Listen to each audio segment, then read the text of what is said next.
Hello दोस्तों, विशिष्ट short hand channel पर आप सभी का बहुत बहुत स्वागत है। प्लीज़ चैनल को लाइक, सब्सक्राइब और शेयर करें ताकि नई नई डिक्टेशन आप सभी तक जल्दी जल्दी पहुंच सकें और जल्दी से जल्दी आप सिलेक्शन पा सकें।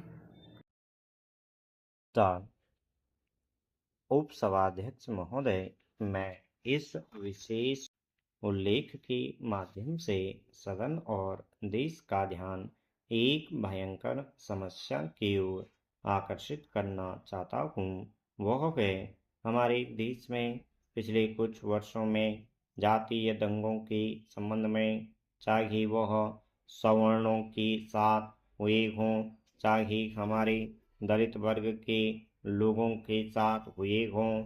यह उस प्रांत के लिए और हमारे देश के लिए भी एक कलंक है, शर्मनाक है।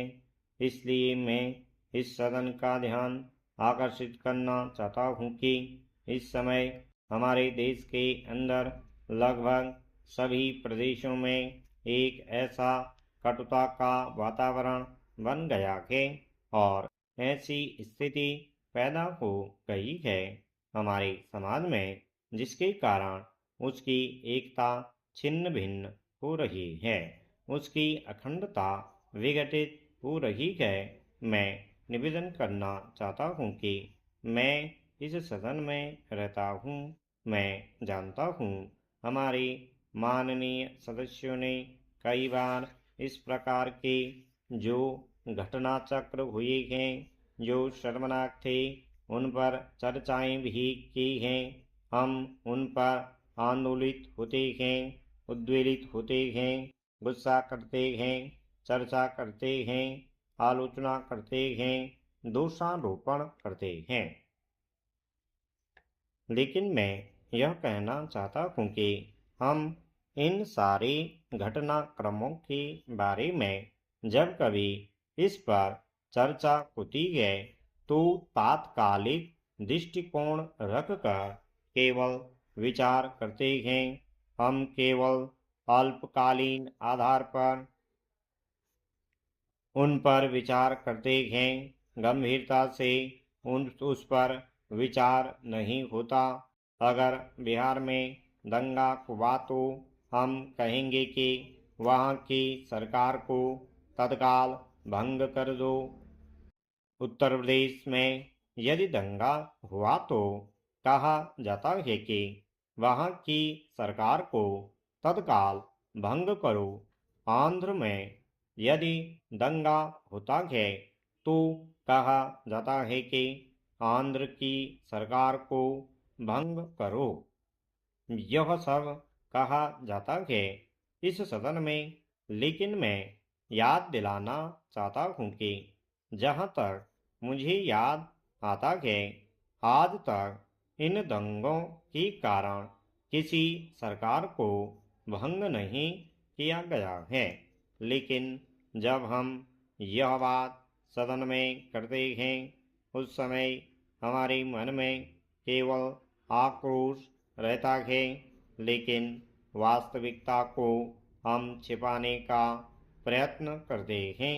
मैं निवेदन करना चाहता हूँ हमारे माननीय सांसदों से, हमारे देश के अंदर जितने हमारे नेतागण हैं, उनसे कि चाहे वे किसी भी पार्टी से संबंधित हों, ऐसी कोई भी सरकार नहीं है।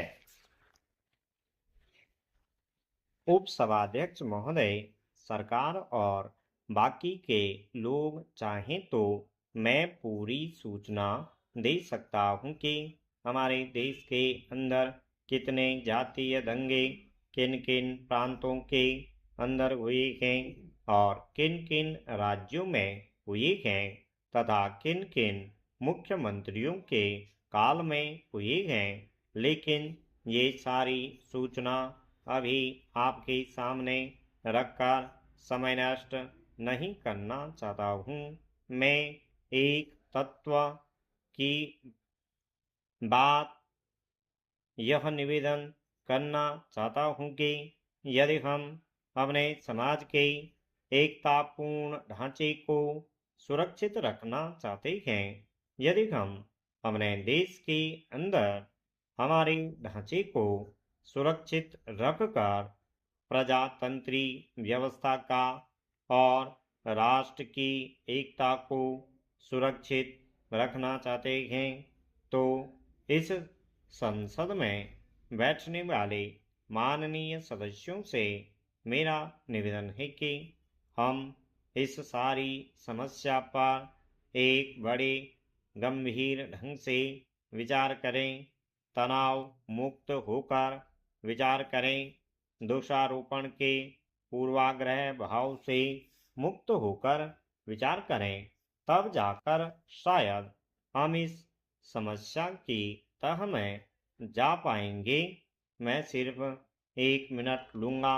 मैं कोई आलोचनात्मक बात नहीं कर रहा हूँ। मैं केवल अपने देश के बारे में यह बात निवेदित करना चाहता हूँ कि आज देश के अंदर ऐसा कटुतापूर्ण वातावरण पैदा हो गया है कि जिसके कारण हमारा आना जाना छिन्न भिन्न हो रहा है। इसलिए मैं यह निवेदन करना चाहता हूँ कि हम सांसदों का यह दायित्व है, हम केवल दोषारोपण करके दायित्व से मुक्त नहीं हो सकते। हम केवल सरकारों को भंग करके ही करने की मांग को लेकर अपने दायित्वों से मुक्त नहीं हो सकते। हमारा दायित्व है कि हम समाज में एकता बनाए रखें। हमारा दायित्व है कि उन कारणों की तह में जाएं कि क्यों दलितों पर अत्याचार होता है, क्यों दलितों का खून बहाया जाता है, क्यों आपस में जातीय दंगे होते हैं। इन सारी बातों को एक गंभीर समस्या समझकर उस पर विचार किया जाना चाहिए। इसमें एक ऐसा मत तैयार किया जाना चाहिए कि जो सबको मान्य हो। फिर हम देश में एक ऐसा संदेश दें कि हमारी संसद और हमारा देश अपनी प्रजातंत्रीय व्यवस्था के लिए, अपनी स्वतंत्रता की रक्षा के लिए हम एक होकर ऐसा करेंगे कि हमारे देश में जो कलंक का टीका बार बार लगता है, हर एक प्रदेश में लगता है, वह उस टीके को किस प्रकार से धोया जा सकता है, तभी हमारा देश ठीक रहेगा। अध्यक्ष महोदय, यह बात हम सभी अच्छी तरह जानते हैं कि मनुष्य की तरक्की का सीधा संबंध उसके ज्ञान विज्ञान के स्तर से है। जब जब मनुष्य को अपने हित की कोई बात मिलती रही है, वह उसके सहारे आगे बढ़ता रहा है।